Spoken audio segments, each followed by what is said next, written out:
Kumusta kayong lahat? Ako nandito na naman sa kusina. Nagluto ako ng fried rice na leftover namin. Tapos may sabaw. Ininit ko yung fried rice. Basta may mga leftover kami. Yung fried rice ko talaga yan. Fried rice na madaming sibuyas. Inubos ko na yung sibuyas namin kaya hindi man yan maano ni sa akin. Hindi man siya marunong magluto. Ininit ko lang naman yung fried rice lang niluto natin. Tapos pinakurat kay Inday. Salamat, Day. Yung bagoong. Tapos sabaw at fried rice. Kain. Kinakain na. Kain. Kay kanina naglaba naman ako ng bago kasi gusto kong ubusin yung mga labada ko bago ako mag-alis. I think I need a bowl for this. A small bowl. It looks so pretty. Nag-bloom na siya, oh. They're still good. Yeah. After, now, what is it? A week? Yeah, a week now. To the Kukenhof when I get back. Yeah. Puhon. Kain, bunapati. Kain. Kain mo na kami. Ice cream. Tapos hindi pa ako tapos naging pumpkin. Yung ice cream ko, kay pagbalik ko dito, may expire naman. So, kainin. Kunti na lang naman natira. Matagal na to. Expire na. Pag magbalik.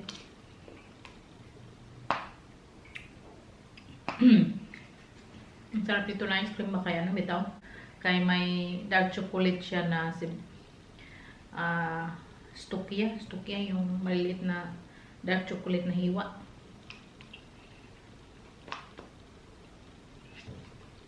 May kwento pala ako sa inyo. Kaya ng umaga ba, pagising namin, sabi ni Saki, siya na lang daw mag-isa. Kasi ang tagal ko ding mag-stay doon, no? 1.5 months. Almost 2 months. Tapos, sabi niya, siya na lang daw mag-isa. Tapos, naawa ako, tumulo yung luha ko. Very sensitive ako. Kasi, siguro may regla din ako ba. So, tumulo lang yung luha ko, naawa ako sa kanya. Kaya gaya ng sabi ko last time ba, at this time sa amin ni Saki, para bang nag-mature na talaga. Nag-mature na ako ba.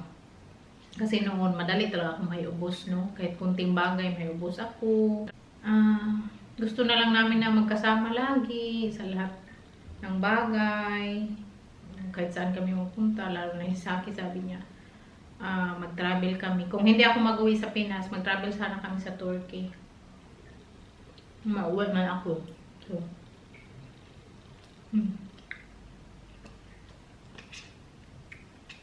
pero baka magsunod siya sa akin. Tapos sabay na kaming pauwi kung mura yung ticket. Kasi minsan may mga last minute deal. Mura na. So, magsunod daw siya. Bukas, magpunta kami sa Amsterdam. Doon na hotel na laging pinagstihan namin.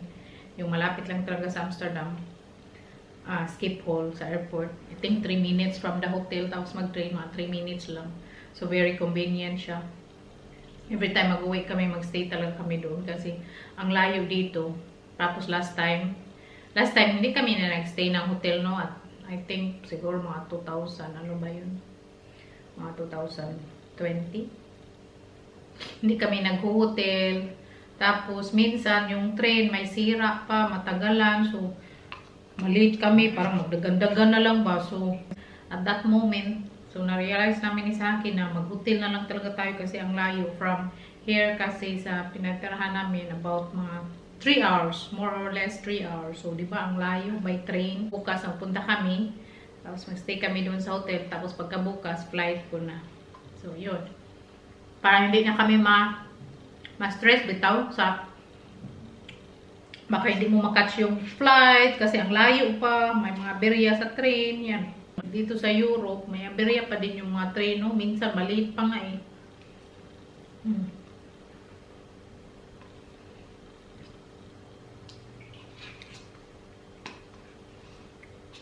Sabi ko sa kanya, lutuan ko siya ng mga pagkain. Tapos sabi niya, huwag na daw kasi magkain siya 3 times a week kasama yung best friend niya. Tapos the rest of the week na hindi sila magkain, mag-ano lang daw siya. Mag-roast potato kasi marunong naman siyang magawa niyan, tinuruan ko siya. Lagay lang niya sa air fryer.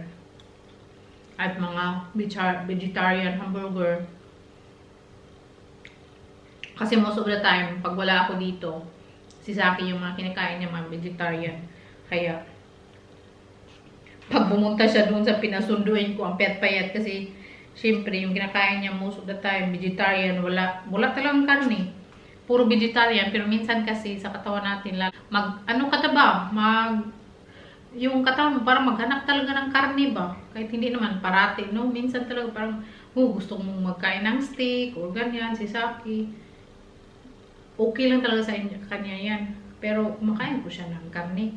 Pero pag siya lang mag-isa ito, vegetarian talaga. Pack na tayo. Dinala ko yung bag ko na hindi ko na ginagamit ba. Itong backpack na very, very cute. Oh, ang tagal na to sa akin. Ibigay ko kay Ate Shana. Dinala ko din kasi hindi ko naman ginamit. Tapos, dinala ko din to ay. Kay wala akong maliit na bag doon. Mga laki puro parang mamalagya ginabos. Tapos, dinala ko din to. Yung bag na pang ano ko. Gusto kasi ni Ate siya ng ganito na bag. Kasi last time napunta kami sa Hong Kong, gusto niyang bumili nito. Sabi ko, wag kasi may ganyan ako doon sa Netherlands. Tapos, hindi ko rin ginagamit. So, dalhin ko na lang.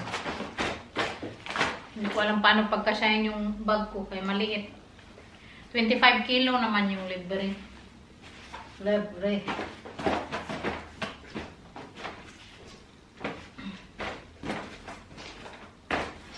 Dala din ako ng tea, syempre.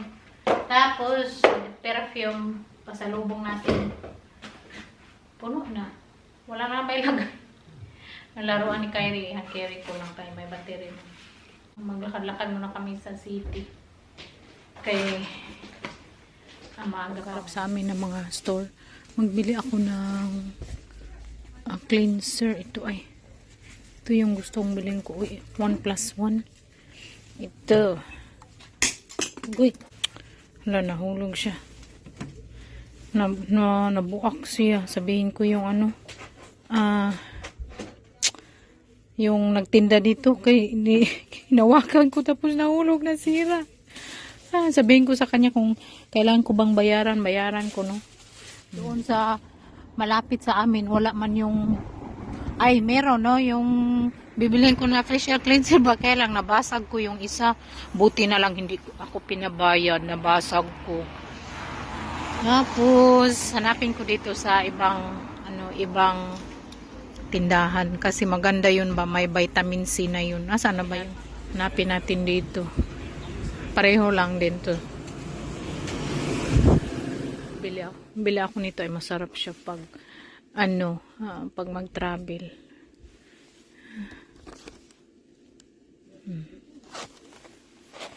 Tapos ito din, hot berry sa cranberry. Bili din ako niyan isa. Ay, buti na lang meron sila dito. Ito yung hinanap ko. Ito. Bili tayo na. Bili ako ng dalawa ng ganito. Dadalhin ko din to. Daming baon. Tapos, yung binili natin, may vitamin C na siya. Facial cleanser. 1+1 na kasi. So, mas mura. Dalhin ko to isa. Pero yung isa, ano ko dito, no? Isa lang yung dalhin natin. Nakabili tayo nagdagdag ako ng tea, organic tea. Tapos, nagbili tayo ng chocolate. Dalawang ganito. May space pa naman ako. At ito, dadalhin ko to bukas. Tapos, mag-inom tayo ng beer mamaya. Beer kami sa Saki. Kasi tapusin namin yung period namin ng Netflix. Kasi ayaw niya manood na siya lang mag-isa.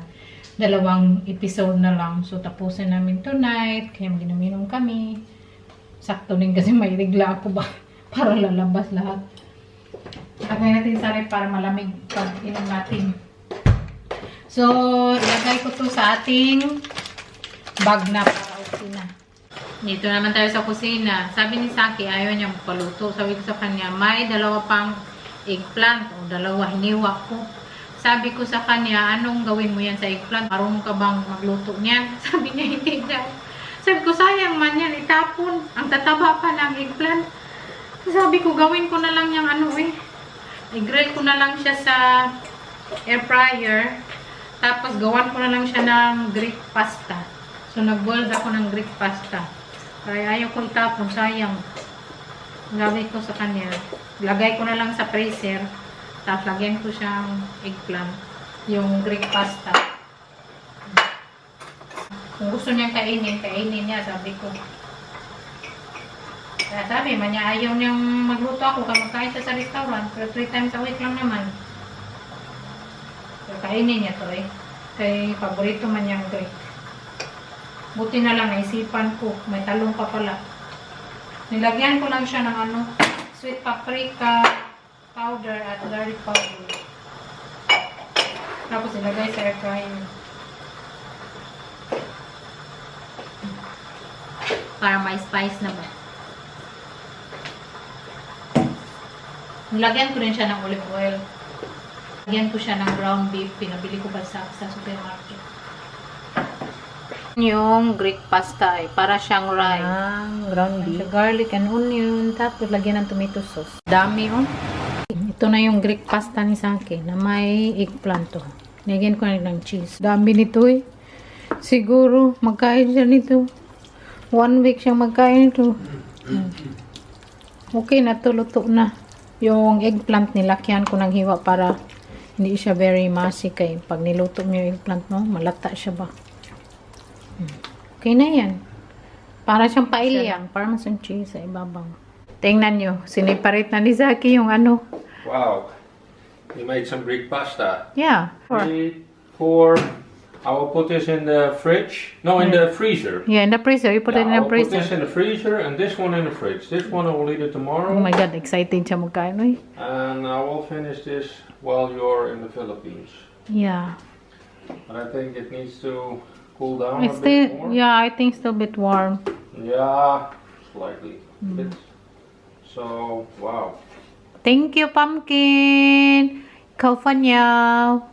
I love you. Love you. Thank you so much for watching, everyone. We love you all. See you again. And Next time. yeah, see you again next time. Bye. Doei doei. Doei.